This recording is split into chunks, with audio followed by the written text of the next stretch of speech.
Hello student, बॉर्नमोन chemistry banners में आपका स्वागत है। मेरा नाम है नीलेश सिंह गिल। आज हम ऑर्गेनोमेटेलिक केमिस्ट्री का बहुत इंपॉर्टेंट टॉपिक है 18 इलेक्ट्रॉन रूल, उसको डिटेल से डिस्कस करेंगे भाई, है ना। आपको कहीं जाने की और ज़रूरत नहीं है ना। ये वीडियो आप जो है इन तक ज़रूर देखिए, आपको जो है सारी बातें क्लियर हो जाएंगी। क्लियर। तो ये CSIR NET SET GATE and MSc के जो स्टूडेंट हैं, जो आप जो ऑर्गेनोमेटेलिक केमिस्ट्री पढ़ेंगे, तो वहाँ पे आपको इलेक्ट्रॉन काउंट जो है करना पड़ता है। ठीक है, तो उसके लिए भी बहुत ही यूज़फुल है। ठीक है, तो डेफिनेशन क्या है भाई 18 इलेक्ट्रॉन रूल का। ठीक है, तो सबसे पहले इसको प्रपोज किसने किया था? लैंगमर, इरविन लैंगमर 1921 में इसको प्रपोज किया। और उन्होंने बताया, क्या बताया भाई, कि 18 इलेक्ट्रॉन रूल एक क्या है, केमिकल रूल है ना। दैट जो है क्या करता है, जो ट्रांजिशन मेटल कॉम्प्लेक्स की जो है मेटल कॉम्प्लेक्स की स्टेबिलिटी की भविष्यवाणी करते हुए बताते हैं कि सबसे अधिक स्थित जो है स्टेबल कॉन्फ़िगरेशन, मतलब कि स्टेबल स्थिर विन्यास तब प्राप्त होता है जब जो है जब धातु संकुल के वैलेंस सेल्स में क्या हो, 18 इलेक्ट्रॉन हो। ठीक है, वेटिंग इलेक्ट्रॉन हो तो वो क्या होते हैं, थर्मोडाइनमिकली स्टेबल होते हैं। बस ये डेफिनेशन यही कह रहा है भाई यहाँ पे, है ना। और एक डेफिनेशन है, क्या है भाई, if the valence electron count of an organometallic compound is found to be 18। अगर हम ऑर्गेनोमेटेलिक कंपाउंड मतलब कि डी ब्लॉक जो कॉम्प्लेक्स होते हैं, है ना, तो उस कॉम्प्लेक्स का जब हम इलेक्ट्रॉन काउंट करते हैं वो 18 आता है। ठीक है, तो वो क्या है, 18 इलेक्ट्रॉन रूल को फॉलो करता है। क्लियर, यहाँ तक समझ में आया। तो जनरली जो डी ब्लॉक एलिमेंट होते हैं, जो D block transition metal complex होते हैं, उसमें आपका 3D series, 4D series, 5D series होते हैं। ठीक है, अब 5D सीरीज है तो जो उसके डी ब्लॉक एलिमेंट होते हैं, जो जनरली आपका जो मेटल लिगेंड कॉम्प्लेक्स होता है, तो उसमें 18 इलेक्ट्रॉन होता है या आपका 36 होते हैं। वो क्या होते हैं, थर्मोडाइनमिकली स्टेबल होते हैं। ठीक है, जब उसका वैलेंस इलेक्ट्रॉन काउंट करते हैं इस कॉम्प्लेक्स का, मतलब कि इस कॉम्प्लेक्स में ओवरऑल कितने इलेक्ट्रॉन हैं, है ना, उसको काउंट करते हैं। और अगर वो 18 आया, अगर 36 आया या 54 आया, तो वो क्या है, स्टेबल होते हैं। अगर 16 आया, 17 आया या आपका 19 आया, तो वो क्या है, अनस्टेबल है ना। और ऐसा भी नहीं है कि जो 18 इलेक्ट्रॉन नहीं होते, जैसे कि आपका 16 इलेक्ट्रॉन वाले जो स्क्वायर पिनल कॉम्प्लेक्स होते हैं, है ना, वो जो है 18 इलेक्ट्रॉन को फॉलो नहीं करते हैं। वो 16 इलेक्ट्रॉन, है ना, जब काउंट करते हैं तो वो 16 इलेक्ट्रॉन होते हैं और उस कंडीशन में वो स्टेबल होती हैं। ठीक है, तो कुछ है ना एक्सेप्शंस भी है यहाँ पे, है ना। तो जो डी ब्लॉक एलिमेंट होती है, तो उसमें क्या है, मेनली वैलेंस सेल्स में किस टाइप के सब सेल्स होते हैं भाई वहाँ पे, तो आपका एस है, डी है एंड पी है। जब ये पूरा भर जाएगा तो कितने इलेक्ट्रॉन होंगे भाई, यहाँ पे 18 इलेक्ट्रॉन होंगे। किसी के साथ जल्दी रिएक्ट नहीं करता है। बस यही रूल यहाँ पे भी है। यहाँ पे आपका ट्रांजिशन मेटल कॉम्प्लेक्स है और उसका वैलेंस इलेक्ट्रॉन काउंट करती हैं। अगर वो उसका वैलेंस इलेक्ट्रॉन काउंट 18 आया या 18 आपका 36 है या वो आपका 54 आया, तो उस कंडीशन में क्या होगी, वो स्टेबल होगा, थर्मोडाइनमिकली क्या होगा, स्टेबल होगा। क्लियर, इतना समझ में आया। तो उसका फार्मूला देखते हैं। ठीक है, तो उसका फार्मूला क्या है भाई, तो उसका फार्मूला है आपका वैलेंस इलेक्ट्रॉन को कैसे काउंट करेंगे, तो वैलेंस इलेक्ट्रॉन ऑफ मेटल, मतलब कि इस मेटल का वैलेंस इलेक्ट्रॉन कितना है ना। अब लिगेंड कंट्रीब्यूशन, मतलब कि ये जो लिगेंड है वो कितना इलेक्ट्रॉन कंट्रीब्यूट कर रहा है और कितना लिगेंड यहाँ पे प्रेजेंट है, उसको इंटू करेंगे। प्लस अगर इस कॉम्प्लेक्स के बाहर, मतलब कि इस कॉम्प्लेक्स के ऊपर कोई चार्ज है, अगर पॉजिटिव चार्ज होगा तो उतना ही माइनस करेंगे और अगर नेगेटिव चार्ज होगा तो उतने ही हम क्या करेंगे, ऐड करेंगे। क्लियर। अब देखो यहाँ पे ट्रांजिशन मेटल जो कॉम्प्लेक्स होते हैं, है ना, तो 3D सीरीज ये है आपका, 4D सीरीज आपका, 5D सीरीज। अब 3D आपका जो है इसके वैलेंस सेल्स में, मतलब कि 3D सीरीज है, 4D सीरीज है, 5D सीरीज है, तो उसके वैलेंस सेल्स में अगर ये लाइन वाला है तो इसमें वैलेंस सेल्स में कितने इलेक्ट्रॉन है, 3 है। ये वाला लाइन में 4 है, इसमें 5 है, इसमें 6 है, इसमें 7 है, इसमें, है ना। तो ये चीज़ आपको पता होनी चाहिए कि जैसे कि आयरन है तो आयरन के वैलेंस सेल्स में कितने इलेक्ट्रॉन होते हैं भाई, 8 इलेक्ट्रॉन होते हैं। होते हैं, ठीक है। एक चीज़ आप याद रखना, जो 18 इलेक्ट्रॉन है ना, जिसके वैलेंस काउंट करते हैं, इलेक्ट्रॉन काउंट करते हैं, या 18 आया या 16 आया है ना, तो वो कैसे होते हैं भाई, डायामैग्नेटिक इन नेचर होते हैं, प्रति चुंबकीय होते हैं। अगर मान लो 17 इलेक्ट्रॉन आया या 19 इलेक्ट्रॉन आया इलेक्ट्रॉन काउंट करने के बाद, है ना, तो वो क्या है, पैरामैग्नेटिक होते हैं, मतलब कि वो जो है अनुचुंबकीय होते हैं। क्लियर। अब देखते हैं एक फार्मूला है, क्या है आपका मेटल, ये आपका वैलेंस इलेक्ट्रॉन काउंट करने का एक फार्मूला है जिसको हम अभी पढ़े हैं, ठीक है। तो एक एग्जांपल से समझते हैं, जैसे कि यहाँ पे निकिल आपका Cl4 नेगेटिव चार्ज, ये कोई कॉम्प्लेक्स है। अब इसमें हमको इलेक्ट्रॉन काउंट करना है। क्लियर। इसमें इलेक्ट्रॉन काउंट करना है तो क्या होता है, निकिल के वैलेंस शेल्स में कितने इलेक्ट्रॉन होते हैं भाई, हमको पता है, ये जो निकिल सीरीज का है तो इसके वैलेंस शेल्स में कितने इलेक्ट्रॉन है, 10 है, ठीक है। अब 10 है तो क्या हो जाएगा, यहाँ पे हम क्या करेंगे, 10 रखेंगे। क्लियर। प्लस ये क्लोरीन जो है आपका नेगेटिव न्यूट्रल लिगेंड है, इसके वैलेंस शेल में कितने इलेक्ट्रॉन होते हैं, आपका 7 होते हैं। तो सबसे पहले इस क्लोरीन के जो है ना, ये जो क्लोरीन है, यहाँ पे समझा देती हूँ, ये जो क्लोरीन है इसके वैलेंस शेल में कितने इलेक्ट्रॉन है भाई, 6 इलेक्ट्रॉन है। अब ये मेटल को जब इलेक्ट्रॉन डोनेट करेगा तो सबसे पहले ये बॉन्ड बनाना चाहेगा इसके साथ, तो पहले ये कितने कंट्रीब्यूट करेगा, 1 इलेक्ट्रॉन का कंट्रीब्यूशन करेगा, ठीक है। तो यहाँ पे एक गुणित कितने हैं, कितने क्लोरीन है भाई, 4 क्लोरीन है। प्लस अगर इसमें कॉम्प्लेक्स के ऊपर क्या चार्ज लगा है, नेगेटिव चार्ज लगा है, तो उतने ही आप क्या करोगे, ऐड करोगे, और ओवरऑल कितना आया आपका, 16 इलेक्ट्रॉन आया, ठीक है। तो ऐसे काउंट करते हैं। क्लियर। यहाँ तक समझ में आया। अब देखो वैलेंस इलेक्ट्रॉन काउंट करने के 2 मेथड होते हैं, एक होता है ऑक्सीडेशन स्टेट या आयोनिक मेथड, और दूसरा होता है न्यूट्रल मेथड, ठीक है। तो हम न्यूट्रल मेथड से जाएंगे, बहुत इजी है। इस मेथड से आप दोनों ही मेथड से आपका इलेक्ट्रॉन काउंट उतना ही आता है, ठीक है। अब इसमें क्या होता है, आपको ऑक्सीडेशन स्टेट निकालना पड़ेगा, फिर आप काउंट करते हो। अब न्यूट्रल मेथड में डायरेक्ट आप निकालते हो। क्लियर। अब लिगेंड का बहुत इंपॉर्टेंट रोल है भाई, आपको लिगेंड को समझना पड़ेगा, है ना। तो लिगेंड का कितना कंट्रीब्यूशन कर रहा है, मतलब कि कौन सा लिगेंड कितना कंट्रीब्यूट कर रहा है, ये आपको पता होना चाहिए। जैसे कि 1 इलेक्ट्रॉन डोनर कौन कौन से लिगेंड है, तो ये 1 इलेक्ट्रॉन डोनर है ना, हाइड्रोजन है, क्लोरीन, ब्रोमीन, आयोडीन है, OH है, OR है, साइनाइड है, CH3, तो ये 1 इलेक्ट्रॉन डोनर है। क्लियर। यहाँ तक आपको समझ में आया। उसी प्रकार जो है 2 इलेक्ट्रॉन डोनर क्या है आपका, ये है आपका 2 इलेक्ट्रॉन डोनर, ठीक है। तो ये चीज़ आपको, आप इसको एग्जैक्ट आपको पता होनी चाहिए, ठीक है। तो आपका कार्बोनिल है, PPS3 है, PR3 है, NH3 है, H2O, ये 2 इलेक्ट्रॉन डोनर है, एथिलीन है, ये सब 2 इलेक्ट्रॉन डोनर है। 3 इलेक्ट्रॉन डोनर क्या है आपका, जैसे कि ये हेप्टासिटी है ना, तो हेप्टासिटी क्या बताता है, ईटा3 क्या बताता है भाई, कि ये जो कार्बन है तो इसमें 3 सेंटर है, 3 कार्बन अटैच है ना। अब ये तीनों कार्बन से एक एक इलेक्ट्रॉन किसको, मेटल सेंटर को डोनेट करेगा। तो एक कार्बन 1 इलेक्ट्रॉन, तो 3 कार्बन 3 इलेक्ट्रॉन को डोनेट करेगा, तो इसको डायरेक्ट हेप्टासिटी में लिखते हैं 3, ईटा3 लिखते हैं। क्लियर। उसी प्रकार ये आपका अगर NO बेंड रहता है तो 1 इलेक्ट्रॉन कंट्रीब्यूट करता है, लेकिन NO लीनियर रहता है तो वो 3 इलेक्ट्रॉन कंट्रीब्यूट करता है। क्लियर। यहाँ तक समझ में आया। उसी प्रकार जो है आपका 4 इलेक्ट्रॉन डोनर कौन से है भी, आपका EDT, आपका एथिलीन डाइएमीन है ना, वो 4 इलेक्ट्रॉन डोनर है। बाइपीरिडीन, ब्यूटाडाइन, ये 4 इलेक्ट्रॉन डोनर है। हेप्टासिटी अभी पढ़े थे हम, हेप्टासिटी जिसमें क्या होता है, जैसे कि एक रिंग लाइक स्ट्रक्चर है। अब इस रिंग लाइक स्ट्रक्चर में अगर मेटल को जो है क्या कर रहा है, ये आपका इस मेटल के साथ एक कोऑर्डिनेट बॉन्ड बना रहा है, तो यहाँ पे ये जो बेंजीन है वो इस मेटल को कितना इलेक्ट्रॉन डोनेट करेगा भाई, तो ये हर एक कार्बन से 1 इलेक्ट्रॉन डोनेट होता है, ठीक है।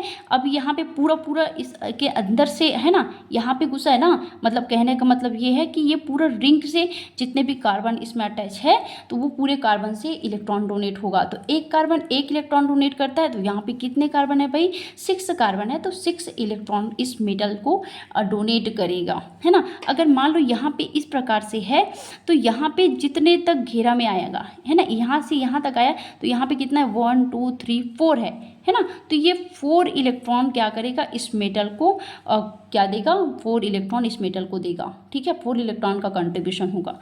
अगर मान लो यहाँ पे कोई नेगेटिव चार्ज है इस प्रकार से, तो ये 1 इलेक्ट्रॉन को डोनेट करेगा। क्लियर। समझ में आया। ईटा5 C5H5, तो ये आपका 5 इलेक्ट्रॉन डोनेट करेगा। ईटा6 है, बेंजीन है, वो 6 इलेक्ट्रॉन डोनेट करेगा। अगर ईटा7 है तो 7 इलेक्ट्रॉन डोनेट करेगा। क्लियर, यहाँ तक समझ में आया। अब कुछ हम जो है ब्रीजिंग लिगेंड देख लेते हैं। ठीक है, ब्रीजिंग लिगेंड जैसे कि कार्बोनिल है, तो कार्बोनिल ब्रीजिंग में 2 ही इलेक्ट्रॉन डोनेट करता है क्योंकि ये न्यूट्रल लिगेंड है। Nr2 है तो ये आपका 3 इलेक्ट्रॉन डोनेट करेगा। क्लोरीन, क्लोरीन अगर सिंगल रहता है तो 1 इलेक्ट्रॉन डोनेट करता है, अगर वो मेटल के साथ ब्रिज में रहता है, ठीक है, ब्रिज में रहता है तो वो 3 इलेक्ट्रॉन डोनेट करता है। हाइड्रोजन, हाइड्रोजन एक ही कंट्रीब्यूट करेगा क्योंकि उसके पास तो एक ही इलेक्ट्रॉन है ना, तो वो एक ही इलेक्ट्रॉन कंट्रीब्यूट करेगा, है ना। तो इस प्रकार से जो है आपको ब्रीजिंग का भी पता होना चाहिए। ठीक है, उसके बाद हम कुछ एग्जाम्पल देखते हैं।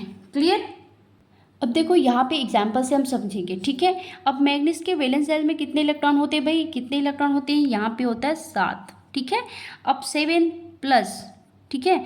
अब ये कार्बोनिल कितने इलेक्ट्रॉन कंट्रीब्यूट करता है, हम पढ़े थे पिछले भी, ये 2 इलेक्ट्रॉन डोनर होते हैं, तो यहाँ पे डालोगे आप 2 इनटू क्या करोगे, कितने कार्बोनिल है भाई, यहाँ पे 6 कार्बोनिल है तो यहाँ पे 6।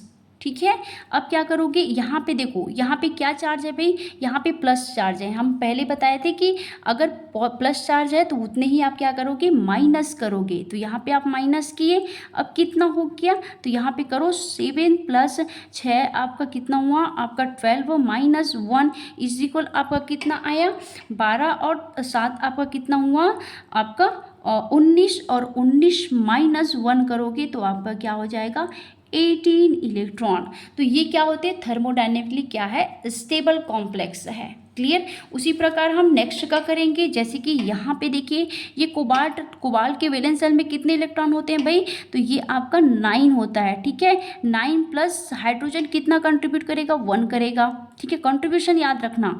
ठीक है, प्लस ये कार्बोनिल कितने कंट्रीब्यूट करता है, 2 इंटू कितने हैं भाई, 4 है ना। अब कोई चार्ज है क्या, नहीं है। ठीक है, अब क्या हो जाएगा, यहाँ पे हो जाएगा 9 और 10, और 4 2 आपका 16, है ना, सॉरी यहाँ पे 9 और 10। ठीक है, 10 प्लस क्या हो जाएगा ये 8 इज इक्वल आपका हो जाएगा 18 इलेक्ट्रॉन। क्लियर, समझ में आया। तो अब यहाँ पे देखो सीपी मतलब होता है साइक्लोपेंटाडाइनिल, मतलब कि ये कितने इलेक्ट्रॉन कंट्रीब्यूट करेगा इस मेटल को, 5 इलेक्ट्रॉन। तो यहाँ पे मेटल सेंटर कौन है आपका, ये है आयरन है, तो ये 8 इलेक्ट्रॉन करता है। प्लस क्या हो जाएगा, ये साइक्लोपेंटाडाइनिल कितने इलेक्ट्रॉन कंट्रीब्यूट करेगा, 5 करेगा, है ना। प्लस क्या हो जाएगा, ये कार्बोनिल कितना करेगा, 2 करेगा, क्योंकि यहाँ पे कुछ है क्या, एक ही है ना।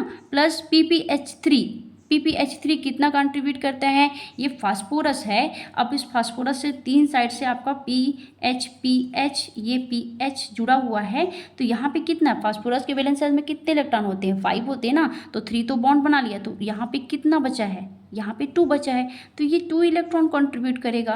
प्लस ये आपका क्या है, आपका कार्बन का है ना, तो ये कार्बन अगर 2 फ्लोरीन के साथ अटैच बॉन्ड बनाएगा तो यहाँ पे 2 इलेक्ट्रॉन तो बचा है ना इसके पास, तो ये आपका 2 इलेक्ट्रॉन, तो कितना हो गया भाई -1, तो ये हो जाएगा आपका 18। ठीक है, तो ऐसे ही सबका निकालना है, तो बहुत इजी है निकालना, आपको कंट्रीब्यूशन पता होना चाहिए। ये कोबाल्ट है, तो कोबाल्ट में कितना, कोबाल्ट का वैलेंस शेल में कितने इलेक्ट्रॉन होते हैं भाई यहाँ पे, तो ये 9 होता है। ठीक है, ये कार्बोनिल कितने इलेक्ट्रॉन कंट्रीब्यूट करता है, 2 इंटू कितने हैं, 3 है। प्लस आपका PPH3 कितना करता है, ये आपका 2 करेगा, माइनस है यहाँ पे, तो उतना ही आप क्या करोगे, प्लस करोगे, तो ये कितना हो जाएगा आपके ये कितना हो जाएगा, ये कोबाल्ट है ना, कोबाल्ट 9 होता है वैलेंस शेल में इलेक्ट्रॉन, तो ये हो जाएगा आपका ऐसी बना लो, आपका 9 प्लस क्या हो जाएगा, 3 दूनी आपका 6 प्लस आपका 3, तो क्या हो जाएगा ये आपका 18 इलेक्ट्रॉन। ठीक है, 18 इलेक्ट्रॉन हुआ। उसके बाद है आपका ये आपका रोनियम, है ना, ये कौन से मेटल्स है, ये आपका जो है कोबाल्ट का सीरीज़ का है ना, कोबाल्ट का ही भाई है ना, उसके नीचे वाला 4D सीरीज़ का है ये, तो ये कितने हैं होगा, इसका वैलेंस शेल में भी 9 इलेक्ट्रॉन होगा, है ना। इसके वैलेंस शेल में कितने इलेक्ट्रॉन है उसको डालना है। ठीक है, प्लस क्लोरीन कितना कंट्रीब्यूट करता है, 1 करेगा। प्लस PPH3, तो कितने PPH3 है भाई, 3 है, और एक PPH3 2 का करता है, तो ये कितना हो जाएगा 3, तो ये हो जाएगा 10 + 6 कितना हो जाएगा 16 इलेक्ट्रॉन। ठीक है, और उसी प्रकार हम इसका करके देखेंगे तो इसके वैलेंस शेल में कितना है आपका 9 है। 9 प्लस 2 इंटू कितना है भाई, यहाँ पे 2 है ना, तो 2 करोगे प्लस क्या हो जाएगा, एक आयोडीन 1 इलेक्ट्रॉन कंट्रीब्यूट करता है, 1 इंटू 2 माइनस यहाँ पे क्या हो जाएगा, उतना ही ऐड करोगे तो क्या हो जाएगा भाई, यहाँ पे हो जाएगा 9 प्लस 2 ने 4 प्लस 2 प्लस 1 तो कितना हो जाएगा यहाँ पे आपका 13, 14, 15 और एक 16 इलेक्ट्रॉन।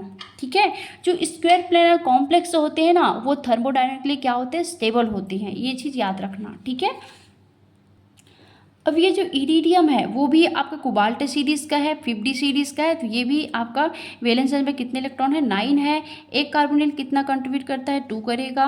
PPS3 कितना कंट्रीब्यूट करता है, 2 इंटू 2 है, प्लस क्लोरीन 1 करता है, तो क्या हो जाएगा आपका 9 प्लस आपका 2 प्लस 4 प्लस 1 तो क्या हो जाएगा 9 और 2 आपका क्या हो जाएगा 11, 11 और ये आपका क्या हो जाएगा, ये आपका 16 इलेक्ट्रॉन हो जाएगा। क्लियर, उसी प्रकार जैसे कि ये वाला कॉम्प्लेक्स आया, मतलब कि आपको इलेक्ट्रॉन काउंट करना है। क्लियर, तो यहाँ पे क्या हो जाएगा, मेटल सेंटर कौन है, ये कार्बोनिल है, तो कार्बोनिल के वैलेंस शेल में कितने इलेक्ट्रॉन है, 9 है। प्लस अब देखो यहाँ पे देखो CD3, तो CD3 क्या है आपका CS3 है, और हमको पता है CS3 कितना कंट्रीब्यूट करता है, 1 करेगा, तो यहाँ पे कितना है भाई, यहाँ पे 2 है, तो डायरेक्ट लिख लो 2। क्लियर, अब ये PR3 जैसे कि PPS3 उस वैसे ये PR3 है, तो ये कितना कंट्रीब्यूट करेगा, 2 करेगा। ठीक है, प्लस साइक्लोपेंटाडाइनिल, इसको शॉर्ट में क्या करते हैं, CP बोलते हैं। ठीक है, सॉरी ये आपका CP नहीं है, ये आपका क्या है भाई, ये आपका बेंजीन है, ये आपका CP है, तो इसको इस प्रकार से बनाना। ठीक है, ये ऐसे होगा। ठीक है, यहाँ से ऐसे जुड़ेगा, 5 कार्बन वाला ऐसे ऐसे ऐसे यहाँ से ऐसे जुड़े हैं, तो ये कितना कंट्रीब्यूट करेगा, 5 करेगा। 1 2 3 4 5 कार्बन वाला है CP। ठीक है, तो ये क्या हो जाएगा 9 और 2 आपका क्या हो जाएगा, 2 2 4 और 4 13 और 13 और 5 18 इलेक्ट्रॉन। क्लियर, तो ऐसे ही आपको निकालना है। उसी प्रकार यहाँ पे देखिए ये आपका बेंजीन कॉम्प्लेक्स है। ठीक है, अब यहाँ पे कैसे होगा, कैसे हम जो इलेक्ट्रॉन काउंट करेंगे, तो हमें पता है कि आयरन के वैलेंस शेल में कितने इलेक्ट्रॉन हैं, 8 इलेक्ट्रॉन है। अब एक कार्बोनेट 2 इलेक्ट्रॉन का कंट्रीब्यूशन करता है, तो 2 कार्बोनिल है तो ये 4 इलेक्ट्रॉन होगा। ठीक है, कंट्रीब्यूट करेगा। प्लस यहाँ पे ये बेंजीन रिंग से जुड़ा है, तो एक यहाँ पे कितने कार्बन है भाई, 6 कार्बन है, तो 6 इलेक्ट्रॉन कंट्रीब्यूट करेगा। प्लस जितने आपका यहाँ पे चार्ज रहेगा उतने ही आप क्या करोगे, इसमें ऐड करोगे, तो ये आपका क्या है 19 इलेक्ट्रॉन है। तो ऐसे ही आपको काउंट करना है। क्लियर, अब देखो यहाँ पे आयरन का वैलेंस शेल में कितने इलेक्ट्रॉन है, 8 है। CP कितना कंट्रीब्यूट करता है, 5 करता है। एक कार्बोनिल 2 करता है, 2 कार्बोनिल 4 करेगा। CS3 कितना कंट्रीब्यूट करता है, 1 करता है, तो क्या हो जाएगा 8 5 13, 13 और 4 कितना हो जाएगा आपका 17 और 1 आपका 18 इलेक्ट्रॉन। ठीक है, तो इस प्रकार से आपको निकालने आना चाहिए। जैसे कि यहाँ पे अब देखो, अब यहाँ पे 2 मेटल है, मतलब कि यहाँ पे आपका एक मेटल ना हो कि 2 मेटल है, तो क्या करोगे आप, इसका एक मेटल का 7 होता है वैलेंस शेल में, तो इंटू कर दोगे 2 से। क्लियर, अब प्लस क्या करोगे 10 इंटू, सॉरी है ना, यहाँ पे 2 डालो, एक ही मतलब है, इधर लिखो या उधर, है ना। अब क्या हो जाएगा 14 प्लस आपका 20, तो कितना हो जाएगा आपका 34 इलेक्ट्रॉन। ठीक है, तो इस कॉम्प्लेक्स में क्या है आपका 34 इलेक्ट्रॉन है, मतलब कि एक आपका 17 इलेक्ट्रॉन वाला है। जैसे कि मान लो अगर इसको हम अलग करेंगे तो ये इस प्रकार से होगा CO5।